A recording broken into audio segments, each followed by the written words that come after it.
হে মুসলিম যুবক, হে মুসলিম তরুণী, আল্লাহি আমি তোমাদের ভালোবাসি। আমি চাই তোমরা সুন্দর হও, পবিত্র হও, নির্মল হও। আমি চাই তোমরা আল্লাহর প্রিয় বান্দা হও, প্রিয় নবী সাল্লাল্লাহু আলাইহি ওয়াসাল্লামের প্রিয় উম্মত হও। আমি চাই তোমাদের জীবনটা ফুলের মতো সুন্দর হোক, পবিত্র হোক, নির্মল হোক।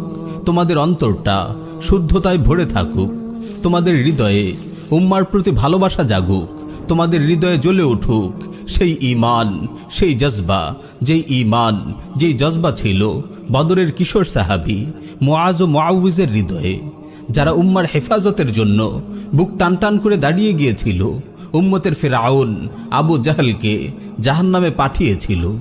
তোমরা যখন ভুল পথে পা বাড়াও, আল্লাহর নাফরমানিতে লিপ্ত হও, তখন মনটা দুঃখে ভরে ওঠে, হৃদয়ে খুবই কষ্ট পাই।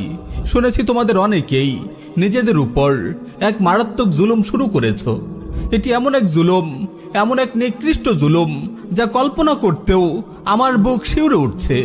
আমার প্রিয় ভাই, আমার প্রিয় বোন, আমি তোমাকে জিজ্ঞেস করতে চাই, তুমি কি নিজের সৌন্দর্য, পবিত্রতা ও নির্মলতাকে নিয়ে ছিনিমিনি খেলায় মেতে উঠেছ? তুমি কি তোমার ফুলের মতো কোমল হৃদয়কে পদদলিত করছো? তুমি কি তোমার অন্তরে দুর্গন্ধময় ময়লা আবর্জনা ঢালছো? তুমি কি তোমার সুন্দর নির্মল চোখ জোড়া দিয়ে ইন্টারনেটের দুর্গন্ধময় পচাগলা নালা নর্দমায় চষে বেড়াচ্ছ?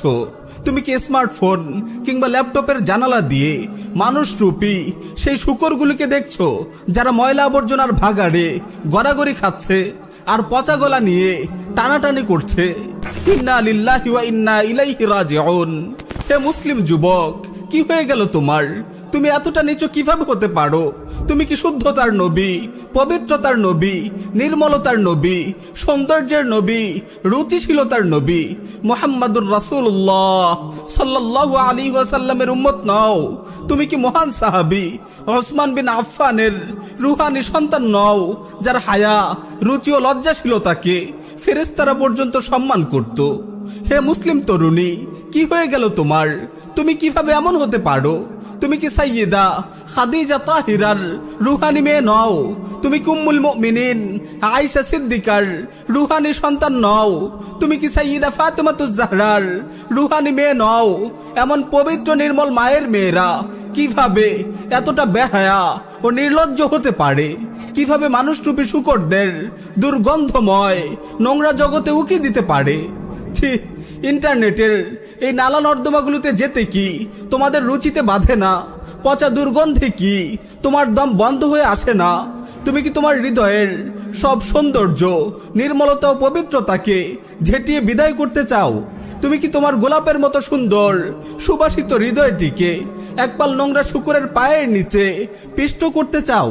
কে হতে চায় মলমূত্রের গর্তে হাবুডুবু খাওয়া এসব মানুষরূপী জানোয়ারের মতো, যারা নিজেদের মানুষত্বকে নিয়ে উপহাস করে, যারা মানুষের ঘরে জন্ম নিয়েও পশুর জীবন বেছে নেয়?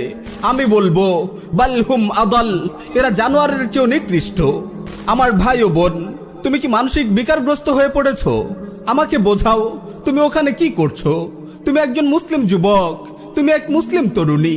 তোমার চোখ পবিত্র, তোমার নজর পবিত্র, তোমার জীবন পবিত্র, তোমার যৌবন পবিত্র, তোমার হায়াত পবিত্র, তোমার পথ পবিত্র, তোমার গন্তব্য জান্নাতও পবিত্র। বেহায়াপনা, নির্লজ্জতা, নোংরামি, অপবিত্রতা, ময়লা আবর্জনা এসবের সঙ্গে তো তোমার কোনো সম্পর্ক নেই। তোমার পূর্বপুরুষদেরও কোনো সম্পর্ক নেই। তোমার মহান রব, তোমার পবিত্র নবী, তোমার পবিত্র কোরআন, তোমার পবিত্র সুন্নাহ, তোমার পবিত্র দিন, তোমার পবিত্র শরিয়া তোমাকে পবিত্র এক জীবন দিয়েছে, নির্মল এক হৃদয় দিয়েছে। ইন্টারনেটের এই নালা নর্দমাতে মলমূত্রের মাঝে গড়াগড়ি খাওয়া শূকরের পালের মাঝে তোমার কি কাজ? তুমি কেন ওখানে? তুমি এক সৌভাগ্যবান মুসলিম যুবক, তুমি এক সৌভাগ্যবতী মুসলিম তরুণী। তুমি তো সুন্দরের প্রতীক, পবিত্রতার প্রতীক, নির্মলতার প্রতীক। তোমার চোখ দিয়ে নূর বিচ্ছুরিত হয়, তোমার চেহারায় পবিত্রতার আলো ঝলমল করে, তোমার কথায় দিন ও শরিয়ার সুবাস পাওয়া যায়, তোমার চলনে, তোমার আচরণে আল্লাহ রাসূলুল্লাহর ভালোবাসা ফুটে ওঠে, তোমার ব্যক্তিত্বের মধুরতা সবাইকে কাছে টানে। আমার ভাই, আমার বোন, তুমি ভালোভাবেই জানো যৌবন আল্লাহর কত বড় নিয়ামত। এই নিয়ামতের মূল্যায়ন করো, হেফাজত করো, তোমার যৌবনের পরিচর্যা করো। একটু অপেক্ষা কেন করছো না? দাম্পত্য জীবনের মধুর আয়োজনে কেন নিজেকে ব্যস্ত রাখছো না? নিজের সময়গুলোকে কাজে লাগাও, নিজের কেরিয়ার গড়ার পেছনে সময় দাও, নিজেকে উপার্জনক্ষম করো। একটি সুখী দাম্পত্য জীবন গড়ার পেছনে তুমি সময় দাও। কেন ইন্টারনেটের এসব নালা নর্দমায় গড়াগড়ি খাচ্ছ? নিজের ফুলের মতো যৌবনকে ক্ষতবিক্ষত করছো। তুমি কি মানসিকভাবে বিকারগ্রস্ত হয়ে পড়েছো? কেন এমন মাতালের মতো আচরণ করছো? তুমি কি কল্পনা করো না তুমি এক মুসলিম রাজপুত্র? একদিন তুমি রাজা হবে, তোমার ঘর আলো করে আসবে এক রাজকন্যা, সে হবে তোমার রানী। মধুর এক দাম্পত্য সাম্রাজ্য হবে তোমাদের। তোমাদের দুজনের এই বাগানে ফুটবে অনেকগুলো মানবকলি, ফুলের মতো শিশুদের হাসিতে ভরে উঠবে তোমার জীবন। কিন্তু তুমি যদি ইন্টারনেটের এই অশ্লীল জগতে সময় কাটাও, তাহলে তোমার যৌবনকে তুমি নিজ হাতেই ধ্বংস করবে, নিজ হাতেই তুমি বরবাদ করবে তোমার দাম্পত্য জীবনের মধুর আয়োজনকে। আমার ভাই ও বোন, তুমি যদি ইন্টারনেটের এসব নোংরা নর্দমায় ঘুরে বেড়াও, তোমার চোখকে, তোমার অন্তরকে, তোমার জীবনকে কুলুষিত করো, তাহলে লিখে রাখো তুমি তোমার যৌবনকে বরবাদ করছো। তোমার দাম্পত্য জীবনের মধুর স্বপ্নকে তুমি জ্বালিয়ে পুড়িয়ে ছারখার করছো। তোমার জীবনের শুদ্ধতা, নির্মলতা ও সম্ভাবনাগুলোকে তুমি ঝেঁটিয়ে বিদায় করছো। তোমার দুনিয়া, তোমার আখিরাত দুটোকেই বরবাদ করছো। তুমি কি জানো না পর্নোগ্রাফির অশ্লীল জগতে ঘুরপাক খেয়ে কত যুবক, কত তরুণী তাদের জীবনকে লণ্ডভণ্ড করেছে? কত সুখের সংসার বিরান হয়ে গেছে, কত যুবক দিন থেকে ছিটকে পড়েছে। পর্নের ঘৃণ্য দৃশ্যগুলো কি সব সময় তোমার চোখে ভাসবে না? এমনকি যখন সালাতে সিজদায় যাও, তখনও কি তুমি এই জঘন্য দৃশ্যগুলো থেকে মুক্তি পাও? ইন্না লিল্লাহি ওয়া ইন্না ইলাইহি রাজিউন।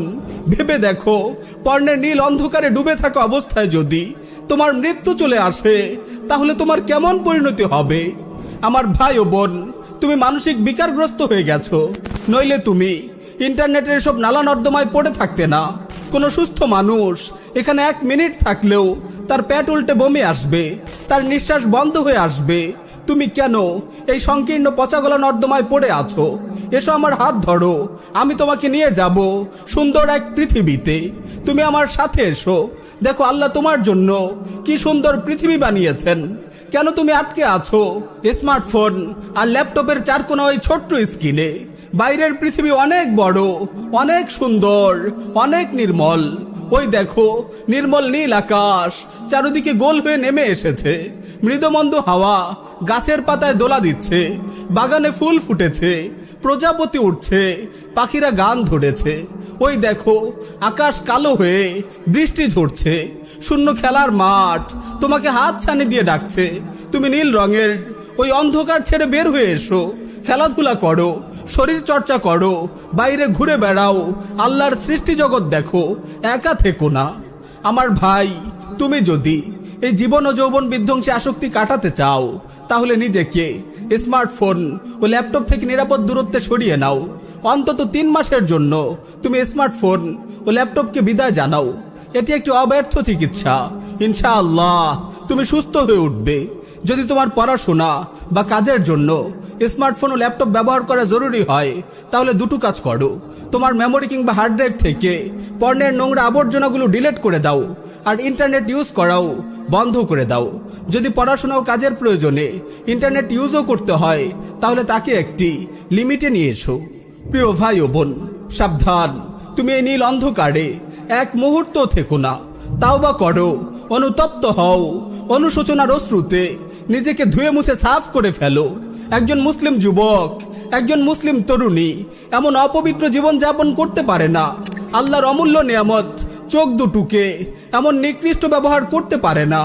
নিজেকে প্রশ্ন করো, এই চোখ দুটো নিয়ে তুমি কোন মুখে হাউজে কাউসারের পাড়ে রাসূলুল্লাহ সাল্লাল্লাহু আলাইহি ওয়াসাল্লামের কাছে দাঁড়াবে? এই চোখ দুটো নিয়ে তুমি কিভাবে হাসরের ময়দানে আল্লাহর সামনে দাঁড়াবে? তুমি না জান্নাতে গিয়ে তোমার মহান রবকে দেখতে চাও, তার দিদার পেয়ে ধন্য হতে চাও? এই চোখ দিয়ে তুমি রাব্বুল আলামিনকে দেখবে? ইন্না লিল্লাহি ওয়া ইন্না ইলাইহি রাজিউন।